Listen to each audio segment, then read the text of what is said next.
நான் பேச வரும்போது கூட தொழிற்சங்கத்தை சார்ந்த தோழர் கஜேந்திரன் சொல்றாரு, கொஞ்சம் பேச விடுங்க வர அப்படின்னு. இன்னைக்கு பேசுறது கொஞ்சம் குறைச்சிக்கணும், செயல்ல தான் நம்ம காமிக்கணும். இன்னைக்கு ஜனங்க எல்லாம் மாறிட்டாங்க, நம்மளும் நம்ம மாத்திக்கணும். இந்த நம்மளோட மின்வாரிய கோரிக்கைகள் நீ ஒன்றும் கவலைப்படாத, நீ ஒரு நாள் கூட இருக்க மாட்டேன், வெளில கூட்டி வந்துடும் அப்படின்னு சொல்லி சொன்னாங்க. நானு ஆனா அங்க சூழ்நிலை வேற, உள்ள அரசு போட்டதுக்கு அப்புறம் எங்களால யாரையுமே தொடர்பு வந்து அந்த இந்நிகழ்வுக்கு தலைமையேற்றுள்ள எம்எல்ஏ சார்ந்த சகோதரர் வெங்கடேசன், எம்எல்ஏ மாநில பொதுச் செயலாளர் அண்ணன் ஆவடி அந்திரிதாஸ், பொருளாளர் அன்பு சகோதரர் கஜேந்திரன், நன்றி உரையாற்றிய சகோதரர் தோழர் அக்னிராஜ் மற்றும் மாவட்ட செயலாளர்கள் அண்ணன் வெள்ளமண்டி சோமு, டிடிசி சேரன், மனவை தமிழ்மாணிக்கம், அண்ணன் கலியமூர்த்தி, சகோதரர் ஜெயசீரன், அண்ணன் ராமநாதன், இயக்கத்தின் துணை பொதுச் செயலாளர் டாக்டர் சகோதரி டாக்டர் ரொகையா மற்றும் இங்கே வந்துள்ள பத்திரிகையாளர்கள் மற்றும் ஊடகவியாளர்கள் மற்றும் விடுபட்ட கேங்மேன் அந்த அமைப்பை சார்ந்த நண்பர்கள், இந்த மேடையில் வீற்றிருக்கும் தோழர் விஜய், அனைவருக்கும் என்னுடைய மாலை வணக்கத்தை தெரிவித்துக் கொள்கின்றேன். விஜய்னாலே பேர் கொஞ்சம் ராசியான பேர். 2026 நம்ம தோழர் பேரும் விஜய் தான், நம்முடைய முதலமைச்சர் பேரும் விஜய் தான். 2026 ரொம்ப சிறப்பா இருந்திருக்கு இந்த பேருக்கு, விஜய்க்கு. நானு நம்ம எடுத்துக்கொண்ட முயற்சிகள் மறுமலர்ச்சி திமுக எம்எல்ஏ, அதை நான் கண்டிப்பா நினைவுபடுத்துறேன். இந்த நேரத்தில் 2021 தான் எனக்கு அந்த செய்தி வந்தது. ஏறத்தாழ கிட்டத்தட்ட 10,000 பேர் 2010 அவங்க எழுதுறாங்க, மின்வாரியத்துறை எழுதுற, அவங்க வச்சு அந்த பரீட்சை எழுதுறாங்க, தேர்வு பெறாங்க. 2021 அதிமுக ஆட்சியில ஏறத்தாழ ஒரு 9,000 பேருக்கு அந்த பணி நியமனம் அப்பாயின்மெண்ட் ஆர்டர் கொடுத்துறாங்க. அந்த 15,000 அந்த 9,000 போய் கிட்டத்தட்ட 5,493 பேருக்கு அந்த அப்பாயின்மெண்ட் ஆர்டர் கிடைக்கணும். ஆனா அவங்களுக்கு என்னன்னா ஒரு நம்பிக்கை, நம்ம தேர்ச்சி பெற்றுட்டோம், அந்த எழுத்து தேர்வோட தேர்ச்சி பெற்றுட்டோம், உடல் தகுதி அந்த பிசிக்கல் ஃபிட்னஸ் அதையும் நம்ம தேர்ச்சி பெற்றுட்டோம், வேலை நமக்கு கண்டிப்பா நமக்கு கிடைச்சிருந்த நம்பிக்கையில அவங்க வீட்டுல நம்முடைய சகோதரிகளுக்கு திருமணம், இல்ல அந்த தோழர்களுக்கு ஒரு திருமணம், பல்வேறு ஒரு கமிட்மெண்ட் குள்ள போயிடுறாங்க. ஆனா அந்த 5,000 பேருக்கு பல வருஷம் அது கிடைக்க மாட்டேங்குது. கடுமையான மனச்சுமை. ஏன்னா எல்லாமே சாதாரண ஏழ்மை வீட்டு பிள்ளைகள். நம்ம சகோதரர் தோழர் விஜய் எல்லாம் பாத்தீங்கன்னா சாதாரண ஏழை வீட்டு பையன் தான் அந்த பையன். இது மாதிரிதான் அந்த 5,000 பேரும், அதாவது இந்த வேலை, அதாவது அந்த தேர்ச்சி பெறாவிட்டாலும் பரவாயில்ல, அந்த ஃபிட்னஸ் டெஸ்ட் எக்ஸாம் எல்லாத்தையும் பாஸ் பண்ணிடுறாங்க. ஆனா ஒரு நம்பிக்கையோட சேர வேலை கிடைக்கும் போது ஒரு 9,000 பேருக்கு அப்பாயின்மெண்ட் ஆனது நமக்கு அடுத்து வரும்னு நினைக்கிறாங்க, வரமாட்டேங்குது. 6 மாசம், 1 வருஷம் ஆகுது, 1 வருஷம் 2 வருஷம் ஆகுது, பல வருஷம் ஆகுது. கடுமையான ஒரு மனச்சுமை. நம்முடைய தாயகத்துல அந்த தோழர்கள் வந்திருந்தாங்க, 100கணக்கில் வந்திருந்தாங்க என்ன பாக்குறதுக்காக. கிட்டத்தட்ட ஒரு 200 பேர் வந்திருப்பாங்க இன்னைக்கு, பல்வேறு மாவட்டங்களை சார்ந்தவர்கள். அதுல நான் பேசி முடிக்கும் போது அந்த கூட்டத்துல பல பேர் கதறி அழுதாங்க. அந்த கூட்டத்துல நான் ஆசுவாசப்படுத்தினேன். அதுல சில பேர் தற்கொலை முயற்சி பண்ணிருக்கிறாங்க. ஏன் போன வருஷம் 2025 திருவண்ணாமலை மாவட்டத்தை சார்ந்த வினோதர் ஒரு இளைஞர், இந்த விடுபட்ட கேங்மேன் அமைப்பை சார்ந்த அந்த இளைஞர் திருமணமானவர், ஒரு குழந்தை, ஒரு 2 குழந்தைங்க, ஒரு ஆண் பிள்ளை, பெண் பிள்ளை. இந்த வேலை இனிமே கிடைக்கவே போறதில்ல. ஆட்சிக்கு அடுத்தவர் இந்த ஆட்சி முடிய போகுது, அதிமுக ஆட்சி முடிஞ்சு போச்சு, அடுத்த திமுக ஆட்சி முடிய போகுது, எலெக்ஷன் வரப்போகுது, நமக்கு கிடைக்காதுன்னு சொல்லிட்டு அந்த விரக்தியில அந்த தம்பி தற்கொலை பண்ணிக்கிட்டார். இன்னைக்கு அந்த ஒரு விதவை, 2 பிள்ளைங்க, அதாவது 2 பிள்ளை, பல குடும்பங்கள பல சோதனைகள். அது அந்த பசங்க என்கிட்ட கதறி அழும்போது நான் ஒரே ஒரு வாக்குறுதி கொடுத்தேன், கண்டிப்பாக உங்களுக்கு கிடைக்கிற வரைக்கும், உங்களுக்கு அந்த பணியாளர் கிடைக்கிற வரைக்கும் அந்த துணை வைக்கும் அதிமுக அந்த எம்எல்ஏ உங்களுக்கு உடனே இருக்க நான் சொல்லியிருந்தேன். இன்னைக்கு நம்முடைய அந்த நந்தினிதாசுக்கு சரி, நம்முடைய தோழர் வெங்கடேசனுக்கு, நம்ம கஜேந்திரன் எல்லாருக்கும் தெரியும் தாயத்தோட அந்த உணர்ச்சி பூர்வமான அந்த கூட்டம். அன்னைக்கு கூட்டம் நான் முடிஞ்ச வரைக்கும் அந்த மேடையை விட்டு இறங்கி வந்திருக்கிற தோழர் கிட்ட நான் பல பேர் உணர்ச்சி வசப்பட்டு அதை அழுகும்போது அவங்க ஆசுவாசப்படுத்துவதற்கான நம்பிக்கையை கூட்டுவதற்காக நான் அவ்வளவு பேசணும். ஆனா தொடர்ந்து முயற்சி பண்ணோம். 2021 நம்ம சட்டமன்றத்தில் பேசுறது 2022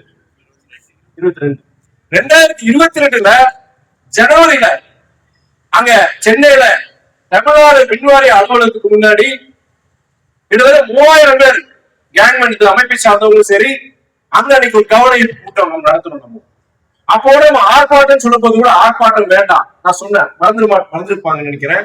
ஆர்ப்பாட்டம் வேண்டாம், ஆனா ஆர்ப்பாட்டம் சொல்ல காரியம் கேட்டுரும். பொதுவா அரசியல் இயக்கங்கள் தொழிற்சங்கம்னா சுய விளம்பரத்துக்காண்டி பண்ணுவாங்க. நான் சொன்னது பசங்க பாவம் 5000 பேர் இருக்கிறாங்க.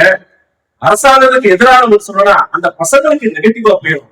தயவுசெய்து ஆர்ப்பாட்டம் பண்ணாதீங்க, நீங்க பொதுக்கூட்டம் வைங்கன்னு சொன்னாங்க.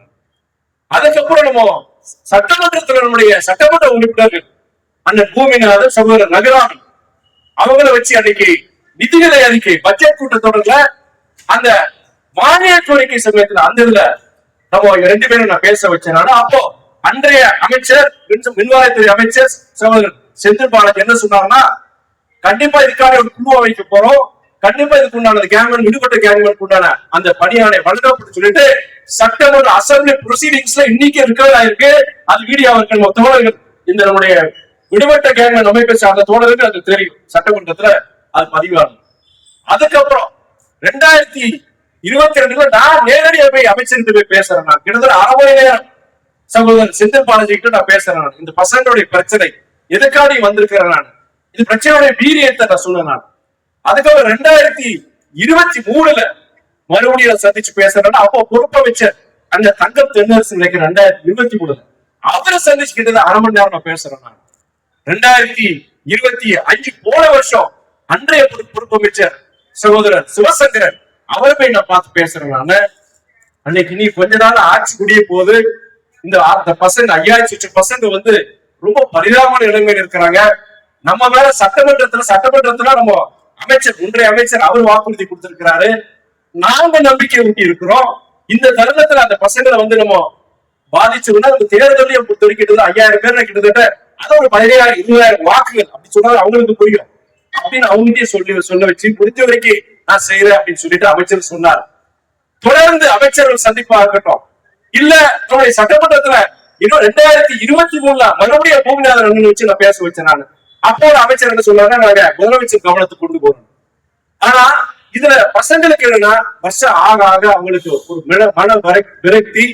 அதுல ஒரு பசங்க குறிப்பிட்ட பசங்க 2023 நினைக்கிற அந்த குளத்தூர்ல அன்றைய முதலமைச்சர் அவருடைய சட்டமன்ற அலுவலகத்துக்கு முன்னாடி ஒரு அமைதியான முறையில ஒரு ஆர்ப்பாட்டம் நடத்திட்டாங்க. தம்பி தலைமையில விஜய் தலைமையில ஒரு ஆர்ப்பாட்டம் நடத்திட்டாங்க. உடனே அரஸ்ட் பண்ணி அவங்களை கிட்டத்தட்ட 15 நாட்கள் நினைக்கிற புழல் சிறையில அங்க அடைச்சு வச்சிருந்தாங்க. அப்போ நம்முடைய MNF இயக்கம் நம்முடைய தோழர்கள் இவர்களுடைய உதவியோட நம்முடைய இயக்கத்துடைய வழக்கறிஞர் சகோதரர் குமார் அவருடைய உதவியோட அவங்க பிணையில எடுத்துடும். அப்போ கூட வெளியில தெரிய வேண்டாம், அதிமுக தான் இவங்க பின்னாடி வெளியே எடுத்து வச்சா அது ஒரு அரசியல் ரீதியா ஒரு பிரச்சனை ஆயிருமேன்னு சொல்லிட்டு நான் எனக்கு என்னன்னா இந்த பசங்களுக்கு 5493 பேருக்கு ஒரு வேலை கிடைக்கும். அந்த குடும்பங்கள்ல அது ஒவ்வொரு குடும்பங்களை அந்த விலைக்கு ஏற்றி வைக்கணும். அந்த ஒரு எண்ணிக்கை தவிர வேற எந்த இதை பத்தி எனக்கு கவலை கிடையாது. இன்னைக்கு சொன்னாங்க அதனால ஒரு 3-4 நாட்கள் தான் இந்த கூட்டத்தை பத்தி சொன்னேன். ஏன்னா நம்ம முதலே நம்ம சொல்லிடுவோம், அரசாங்க அறிவிப்புகள் வந்துச்சுன்னா அது முதல் அறிவிப்பா அது வந்துடும் சொல்லிட்டு அஞ்சலி சொல்லும் போது கூட நம்ம 3-4 நாள்ல நம்ம எப்படி பசங்கிட்ட எல்லாம் சொல்லு முடிஞ்ச வரைக்கும் வர சொல்லுங்க. இது ஒரு நம்ம ஒரு கவன ஈர்ப்பு கூட்டம்னு சொன்னேன்.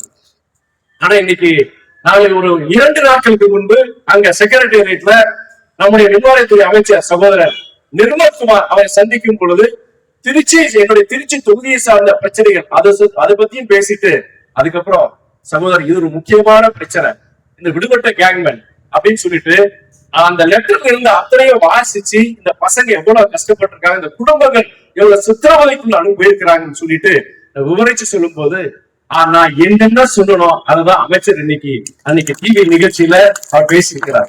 அவர் சொல்றார் இல்லையா, அவங்க போகாத இடம் கிடையாது, போகாத இடம் கிடையாது அப்படி விவரிக்கிறார்.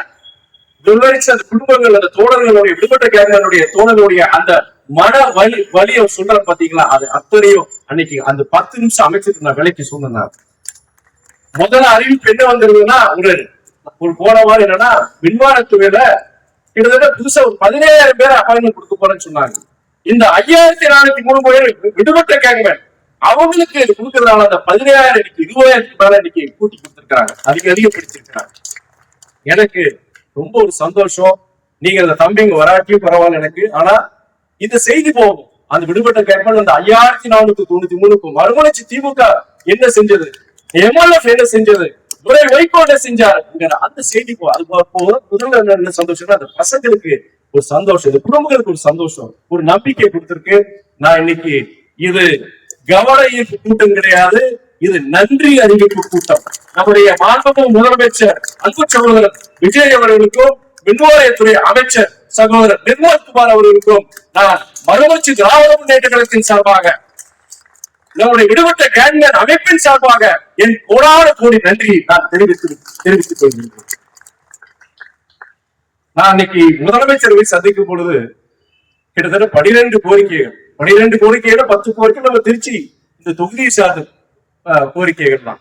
திருச்சிக்கு மெட்ரோ ரயில் இல்லையே, மதுரைக்கு கேட்கிறாங்க, கோயம்புத்தூருக்கு கேட்கிறாங்க, அதுக்கு கிடைக்கல வச்சுக்கோங்க, அதையும் கேட்கிறாங்க.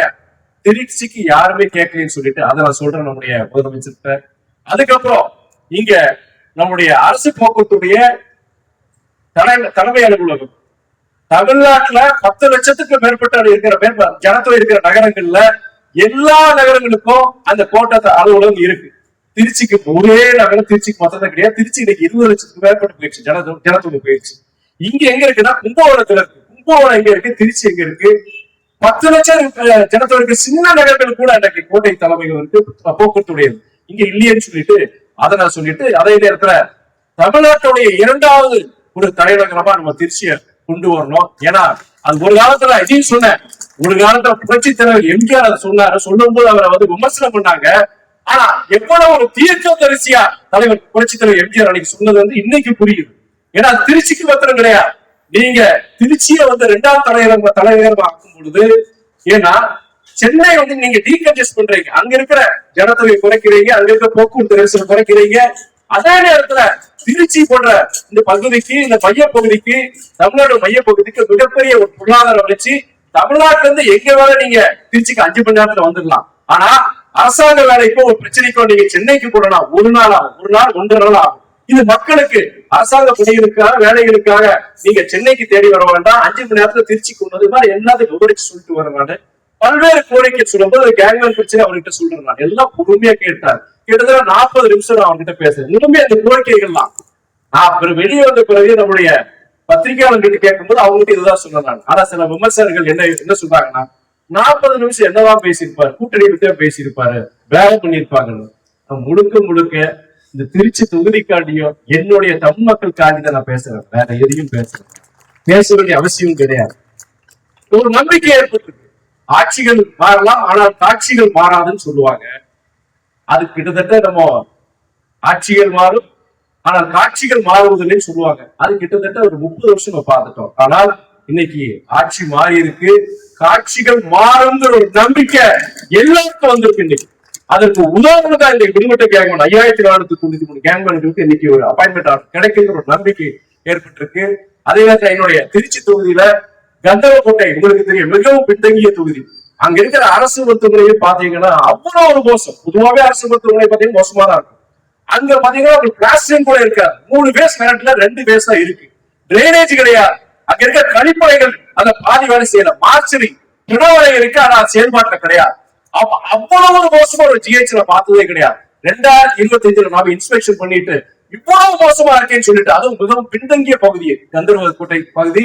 அங்க தொழிற்சாலை கிடையாது, வானம் பார்த்த பூமி, விவசாயமும் கிடையாது. அங்க இருக்க ஜனங்க பிற மாவட்டங்களுக்கு, பிற மாநிலங்களுக்கு வேலைக்கு போறாங்க.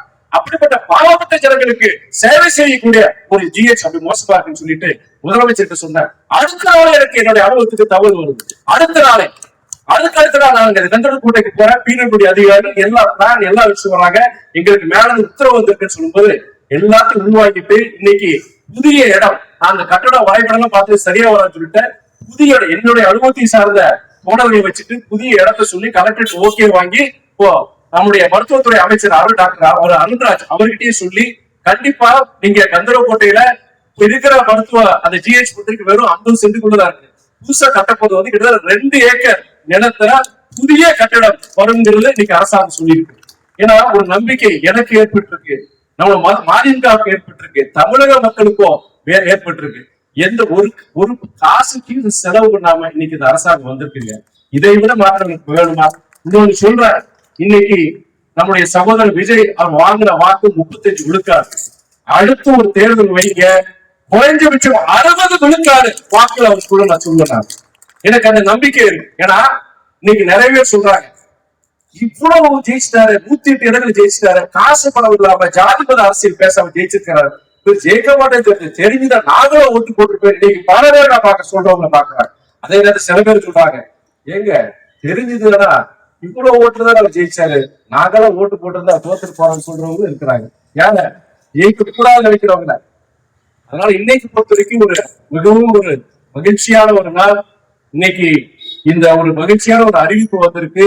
இது கவன ஈர்ப்பு கூட்டம் கிடையாது, இது ஒரு நன்றி அறிவிப்பு கூட்டம். நம்முடைய முதலமைச்சர் அவர்களுக்கு, புதிய அரசாங்கத்துக்கு, நம்முடைய மின்வாரித்துறை அமைச்சர் அவர்களுக்கு இந்த கூட்டம் ஏற்பாடு செய்த மிக குறுகிய காலத்தில் ஏற்பாடு செய்த மறுமலர்ச்சி தொழிற்சங்கத்தை சார்ந்த தோழர்களுக்கும், இந்த மாவட்ட செயலாளர் வெள்ளமண்டி சோமு, நம்முடைய மனவை தமிழ் மாநிலத்தும் மற்ற எல்லா மாவட்டத்திலும் வந்திருக்கிறாங்க. எல்லாரும் வந்திருக்காங்க. எல்லாருக்கும் நான் என்னுடைய நன்றியை தெரிவிச்சுக்கிறேன். இந்த அப்பாயின்மெண்ட் ஆர்டர் கண்டிப்பா வந்துடும். அது எவ்வளவு துரியப்படுத்தலாமோ அதுக்கு கண்டிப்பா நம்முடைய விடுபட்ட கேட்கும் அமைப்போட நாங்களும் சேர்ந்து அந்த இதை நாங்க கண்டிப்பா முயற்சி செய்வோம்னு சொல்லிட்டு, நான் பொது வாழ்க்கையில் இருக்கிற வரைக்கும் அரசியல் பார்க்காம எல்லாருக்குமான ஒரு எம்பியா நான் இருப்பேன். நானு எல்லாருக்குமான ஒரு அரசியல்வாதியா நான் இருப்பேன்னு சொல்லிட்டு நான் விடைபெறுகிறேன். நன்றி, வணக்கம்.